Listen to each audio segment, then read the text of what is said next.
When I was younger, I lived on an estate of houses that backed into a huge field where many people walked their dogs. It was even used as a cut-through to get to the next neighborhood, which would take approximately 25 minutes to walk through.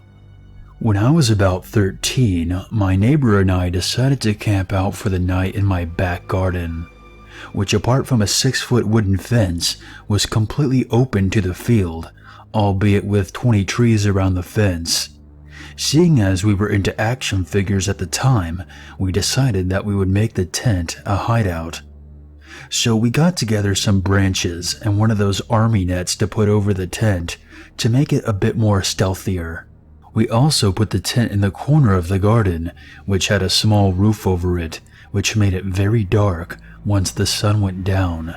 We did the usual thing, ate loads of sweets before we decided to try to get some sleep in our well-hidden super dark tent. Around 4 a.m., I woke up to the sound of someone landing and then walking on small stones. I realized that below the fence, my mom and dad had decorated with some gravel and flower pots. At first, I thought it was our cat, but it was far too loud to be such a small animal. I slowly sat up, trying not to make too much noise from my sleeping bag. Then I heard it again. I once again tried to make my way to the front of the tent silently and looked through the zipper. About 10 feet away from us, there were 2 guys in all black crouching under the windowsill of the kitchen, talking to each other.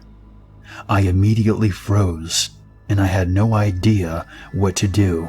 They proceeded to creep closer to us, looking for more windows or maybe an entrance. We were in the corner of the garden, so we were quite close to the path that led down the side of our house, where there was a door into the adjoining garage. I heard them talking quite clearly as now they were less than 5 feet away from me and my friend, who was still asleep. They were talking about being unseen and just taking whatever they could find in the garage instead of breaking into the house and disturbing anyone. I had no idea what to do, so I rang the house phone, which was pretty loud, and waited for someone to answer. It took a while because it was pretty early. As soon as the phone rang, the 2 people bolted to the fence and hopped over. My dad then answered, and I whispered for him to get outside ASAP with a bat or something. Nothing happened in the end, but I'm glad that my friend slept silently.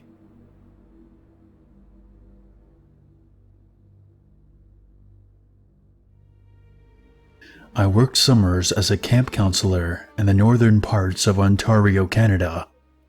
On the date this particular incident occurred, I was camping with a group of 10-year-old boys on the same lake the summer camp was based on. So, like a routine camping trip, we canoe out to the site and set up our tents. Me and my co-counselor Mike take turns supervising the kids while they swim, build forts, and play games, etc. We cook some food over the fire, sit around and tell stories, make s'mores, the typical Canadian camping experience. Around 9:30ish, I tell the kids that it's time for bed. They head into their tents, which are positioned a small walk away from the shoreline, but still in the line of sight from where we had the fire pit.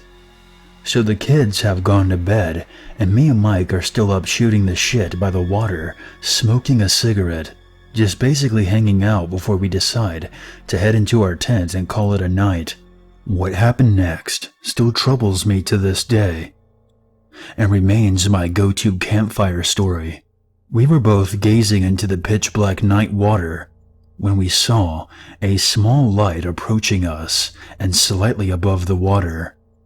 We speculated what it could possibly be for a few minutes before it came close enough to us to where we could see that it was mounted on front of a kayak and someone was approaching our campsite. Now, it's important to note that as a camp counselor, part of our training goes to how to deal with strange encounters in an environment where we are responsible for groups of children on public property. I was prepared to give the mystery paddler the typical speech about how we're camping with a group from a recognized organization and we would respectfully ask that they find another campsite. However, this person's appearance shook me to the bone as the light drew closer. Paddling in this kayak was a woman who looked to be in her 60s. She had incredibly long wisps of gray hair that was trailing in the water. Her skin looked like old leather, and her dead-looking eyes were tough to spot under all her wrinkles. She looked directly at me, and when she spoke, I realized that she was missing most of her teeth. "Are all your children safe in bed?" she asked, pointing in the direction of the tents. Not really knowing how to respond, and quite frankly shitting myself, I responded by telling her that they were fine and that she had to leave. "That's good, just as I suspected for this time," she said with a smile. Then she turned her kayak around and paddled off into the night. At this point in time, myself and Mike were legitimately very creeped out. Not only by the appearance of this mystery woman who resembled a freaking corpse, but also her inquiry on the whereabouts of the safety of the kids that we had brought on this trip. Not knowing what else to do, we grabbed our hunting knives and sat by the fire after checking on the kids. Half an hour later is where shit started to get really creepy. Across the lake, a female counselor was leading another trip for kids, the same age group. She sent me a text which read something along the lines of, "Hey Sean, stop screwing with us. This isn't funny. My kids are really creeped out." I instantly called her and let her know that I had just seen someone near my campsite that seemed eerie. And I was not trying to play a joke. Apparently, one of their kids had zipped open the door to their tent and saw a woman with long hair standing with her arms open towards them near the shoreline.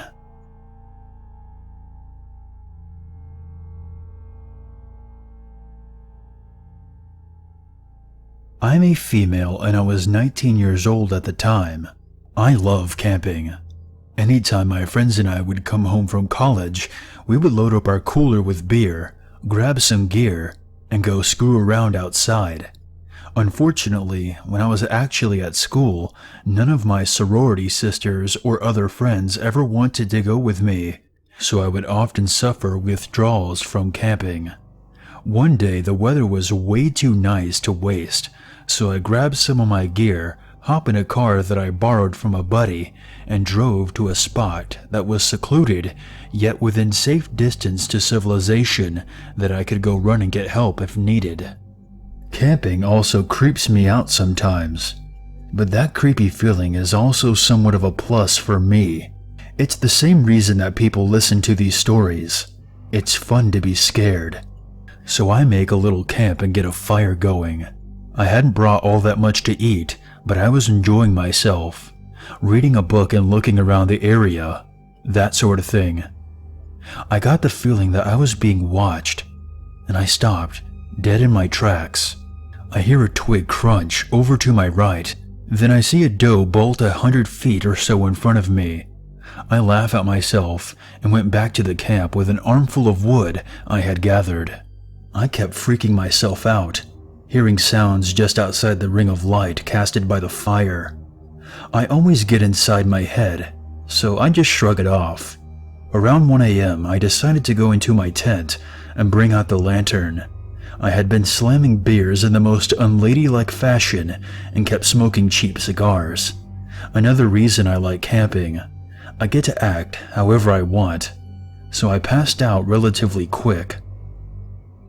Around 2 o'clock, I start hearing footsteps. They sound pretty light and sort of timid. I think to myself that it's a deer or another animal, more likely a raccoon because I had probably left some food out. I'm still on my guard though. After about 30 minutes of sleeping with one eye open, I hear a rubbing noise, and the tent fabric is being pushed in a bit. I don't know how I didn't shit my sleeping bag, but I just sat there paralyzed, with my kabar in hand. I desperately wanted to thrust the knife through the tent fabric, but I was holding it out in the hopes that it was some of my buddies from a frat playing a joke on me. And then suddenly, as it begun, it stopped. I started feeling slightly more secure because daylight would be coming out in about 2 or 3 hours, but I sure as shit wasn't going back to sleep. All of a sudden at 4 o'clock, I realized that I should put on my boots just in case anything did happen. I would be ready. After having stayed up and keeping alert for a little while longer, my friend's car alarm goes blaring. I freak the fuck out and run out of the tent. I got about 2 steps before someone grabs me around the mouth. I open my mouth to scream, but instead, the person's pinky finger slips between my teeth. I've heard that people can perform superhuman feats when they have huge rushes of adrenaline. In my case, I just clamped down.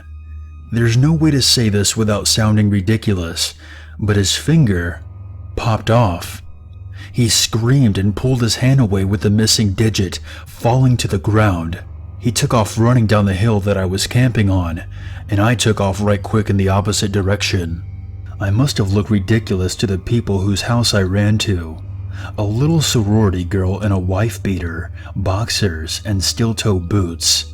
I also had some blood that oozed out of my lip, not from the finger, but because I managed to take a pretty good chunk out of my lip as well. I told them what happened. They called the police, got me some real clothing, and the man at the house made me a whiskey and coke. The cops went to check it out, and when they came back, it was light out. They brought me back so I could get my friend's car, and what I saw made me even more scared. Right next to the tent was a red gas can. He could have just lit me on fire earlier.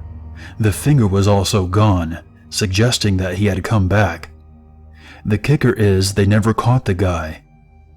So somewhere out there, there's a man sitting down to dinner, maybe alone, maybe with a wife and a couple of kids, and he's missing his right pinky.